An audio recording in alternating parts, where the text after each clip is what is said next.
Straight to my interview with Jake Sullivan. He is the National Security Advisor to President Joe Biden. We sat down on Friday at the Eisenhower Executive Office building right next door to the White House. Jake Sullivan, pleasure to have you on. Thanks for having me. Tell me, what do you think about this problem that by some accounts 60–70% of the world's population is not part of the group of nations aligned with Ukraine against Russia, is not participating in the sanctions? It feels like it creates a practical problem, which is there's a large part of the world economy where Russia can swim freely, but also a kind of problem of legitimacy. How do you see the situation, and what is your strategy? Well, first, I would say that the United States' relationships with those countries is not just about Ukraine. It's about the full range of issues that we are working on together, including solving major problems like climate change, future economic growth. And so take India, for example. It's true India hasn't joined the sanctions. At the same time, Prime Minister Modi will be coming here to Washington in a couple of weeks for a state visit. And the U.S.-India partnership has actually never been stronger across technology, defense cooperation, and in important terms, the ties between our two peoples of the two democracies. So as far as I'm concerned, the big thing the United States needs to do is not have a debate with each of these countries about Ukraine, but rather meet them where they are in terms of what they're trying to accomplish. And that is to deliver for their citizens, to build infrastructure for a clean energy transition, to deal with major debt challenges coming out of COVID-19. And President Biden has an affirmative agenda to do all of those things. When he was at the G7 in Hiroshima, he was joined there by the leaders of Brazil, India, Indonesia, and other developing countries. They had a robust discussion about Ukraine, but they also talked about this broader range of issues where I think the United States is now on the front foot in terms of trying to deliver global public goods that help the lives of people among that 60–70% of the world's population. When you hear the Turkish Minister of the Interior say the kind of fairly strong anti-American things he said, when you see that Turkey is buying Russian defense systems, I mean, this is a member of NATO. Is Turkey fundamentally reassessing its pro-Western foreign policy? Well, first of all, we all know politics. Turkey's a democracy. They just had a presidential election, and strong rhetoric, including anti-American rhetoric, has been a feature of Turkish presidential elections for as long as I can remember. So I don't think we should overweight that particular comment. And then when it comes to Ukraine, think about what else Turkey is doing. They're providing material assistance to Ukraine. They are engaging at every level with the Ukrainians in support of their efforts to defend themselves. They're voting at the United Nations General Assembly on behalf of Ukraine's sovereignty and territorial integrity.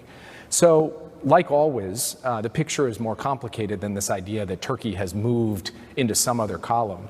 They're charting an independent foreign policy, but one in which we can have a constructive relationship with them, even in the defense space, where President Erdogan's major request to President Biden is for the U.S. to provide F-16 planes, which President Biden has said he would like to do. So the president just spoke with President Erdogan a couple of days ago to congratulate him on his election, and looks forward to working with Turkey in the years ahead as a strong NATO ally and as a partner on that same set of global issues that you and I were just talking about a moment ago.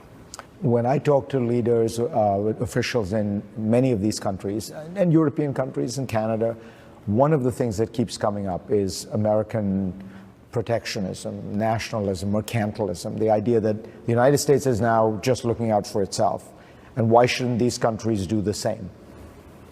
Well, first of all, the United States has some of the lowest barriers to access to our market of any country in the world, much lower than the set of countries you were describing in your opening statement. Secondly, we're looking to, in fact, enhance the ability of many countries to invest in the United States, to join clean, resilient supply chains as we make this transition, clean energy transition, and deal with the climate crisis. And we're also looking to deliver for them on their needs. As I was saying before, the two biggest things we hear from emerging economies are, one, mobilize public investment through the World Bank, the IMF, and directly from the United States for our infrastructure, our digital infrastructure, our physical infrastructure, our energy infrastructure. And we are doing that at scale. And second, help us deal with our debt burden. Make sure that we are able to get out from under the kind of debt that is holding down our ability to deliver for our people. And the United States is in the lead in trying to provide debt relief to emerging economies. You put those things together, and I think the story we can tell about a positive sum approach from the United States, that we are actively trying to look out not just for the needs of the American people, though of course the president is focused on that, but for the needs of people everywhere, because we're all in this together. That's at the heart of how Joe Biden looks at his presidency, and it's the approach that he's taken, and we've really begun to put points on the board. Next on GPS, we'll dig deeper on the war in Ukraine. Can Ukraine win? Can it win back all of its territory from Russia? Jake Sullivan's thoughts when we come back. In the not too distant future, Ukraine will mark 500 days since Russia's invasion. The Ukrainians are fighting for their life, but many wonder if and when Kyiv's Western backers will get war fatigue. Jake Sullivan oversees America's role in the war in Ukraine. More now of my interview with him. Jake, when you think about the Ukrainian counteroffensive, what are you looking for to see that, in fact, the massive investments the United States has made in helping Ukraine are paying off? Well, first, this is not an exam. We're not grading Ukraine's counteroffensive and saying, you did well based on what we gave you, or you did poorly. What we want to do is support Ukraine to make as much progress as possible on the battlefield so that it is in the strongest possible position at the negotiating table. And we do believe that this counteroffensive will allow Ukraine to take strategically significant territory back from Russia, areas occupied by Russia that are rightfully sovereign Ukrainian territory. Exactly how much, in what places, that will be up to developments on the ground as the Ukrainians get this counteroffensive underway. But we believe that the Ukrainians will meet with success in this counteroffensive, and we will continue to support them as they seek to defend themselves against Russia's ongoing aggression.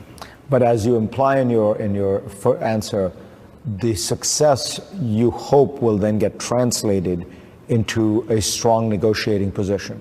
So you do expect maybe by the end of this year that there will be negotiations about some kind of armistice or deal of some kind? Well, I'm not going to put a timetable on it because, as you know, war is unpredictable, and how developments on the battlefield unfold will have a major impact on how developments at the negotiating table unfold.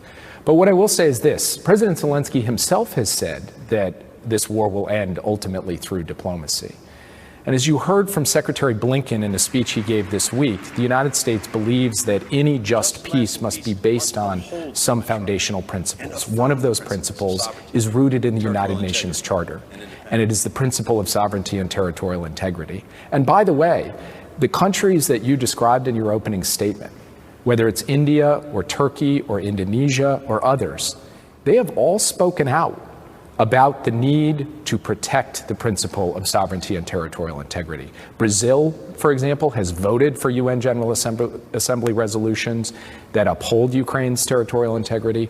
Other countries have indicated, both in public and in private, that that is the sine qua non of a fair and just settlement here. So that's what we will be driving for. Do you think that China, now seeming to want to enter into the Russia-Ukraine negotiation, sending an envoy, Xi talking to Zelensky, are these significant moves that suggest that China will put some pressure on Russia to back off in some way? Well, we believe that China should play a constructive role in helping bring about an end to the war in Ukraine. And that comes back to that same principle I was talking about a minute ago, the principle of sovereignty and territorial integrity. And in fact, if you look at the 12 principles China put forward in its peace formula, the first principle was that. It was about the inviolability of a nation's sovereignty and the fact that borders should not be changed by force.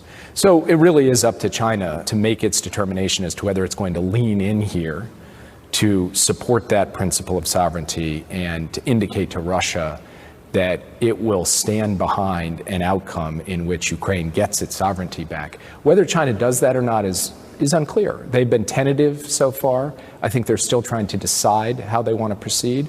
But we support the PRC playing a role, a constructive role, in a just peace based on the principles of the UN Charter. Next on GPS, I'll talk to Jake Sullivan about the biggest rivalry in the world today. It is the one that could lead to a Cold War or even a hot one. All about the US and China when we come back. More now of my interview with President Biden's National Security Advisor, Jake Sullivan. He met last month in Vienna with his Chinese counterpart, Wang Yi. It was the highest level meeting between officials of the two nations since the Chinese spy balloon incident.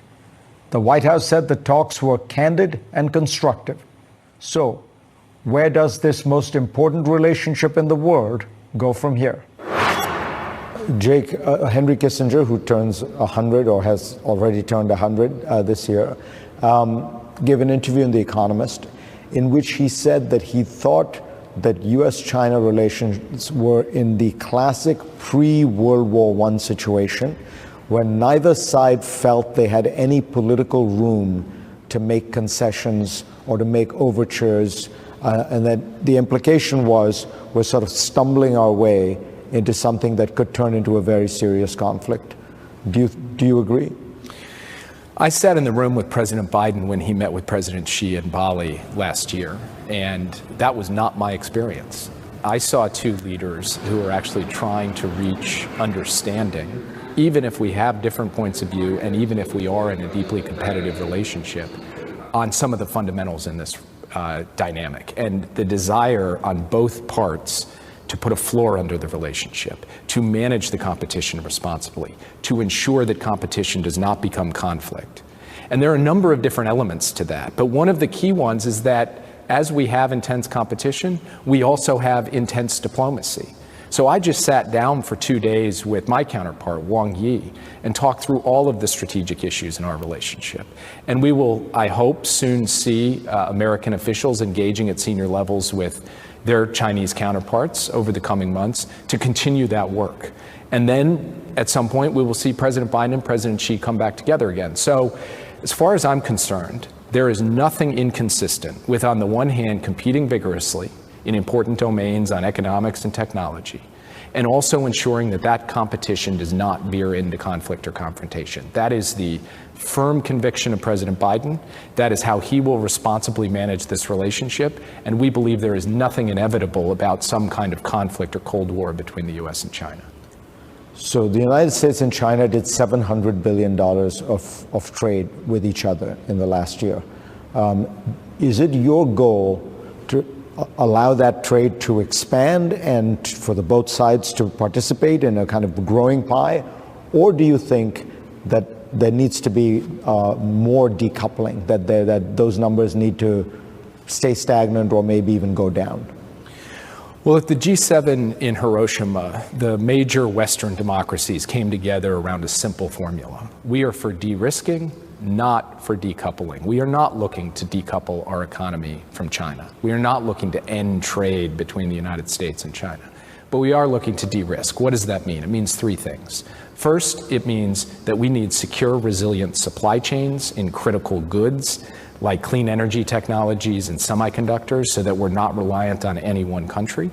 Second, it means that we need to protect our most advanced technologies, especially those with military applications, so those technologies cannot be used to harm our security. And third, it means that we need to fundamentally invest in the sources of our own industrial capacity here at home so that we have the ability to grow and produce some of the critical goods that we are going to need to rely on in the years ahead, whether that's in the field of technology or health or clean energy. And that is what we intend to do, not to decouple. The most dangerous spot in the world, perhaps, is Taiwan right now. And there is some contradiction in the administration's strategy. You say and keep saying that policy is unchanged. You believe in the One China policy, the Shanghai Communique, all the various declarations after that. And then President Biden has 4 times now said unequivocally, the United States will come to Taiwan's assistance if there is a Chinese attack on it.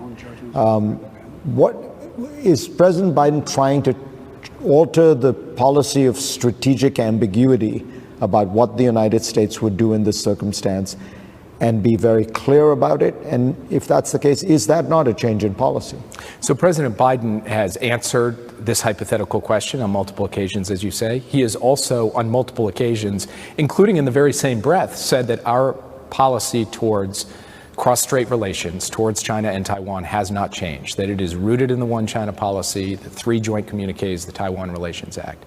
That remains the fundamental foundation of our policy.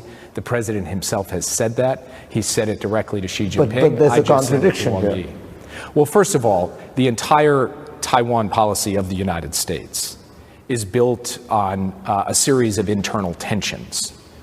The One China policy, if you begin to unpack it, you will recognize that it is about dealing in a world of internal tension within the policy and trying to manage those tensions effectively to ensure peace and stability across the Taiwan Strait. This is not a model of clarity, the One China policy. That's not a Biden administration issue. That's been true from the moment of the Shanghai Communique. But the thing is, what it lacks in clarity, the One China policy has succeeded in actually achieving the practical objective of decades of peace and stability across the Taiwan Strait. That's why our policy hasn't changed.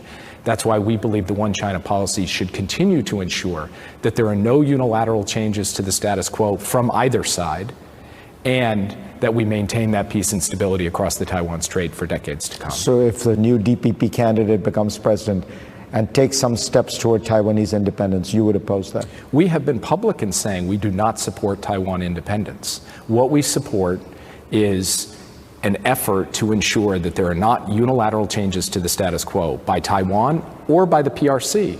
And I was equally clear with Wang Yi that some of the actions China has been taking in terms of its military buildup, its aggressive posture towards Taiwan, are themselves challenging that status quo in ways that undermine peace and stability. What we are looking for is the continuation of that basic, stable, cross-strait dynamic that has allowed both the PRC and Taiwan and the people of those 2 territories to do well, and for the rest of the world not have to deal with a conflict that would end up cratering the global economy.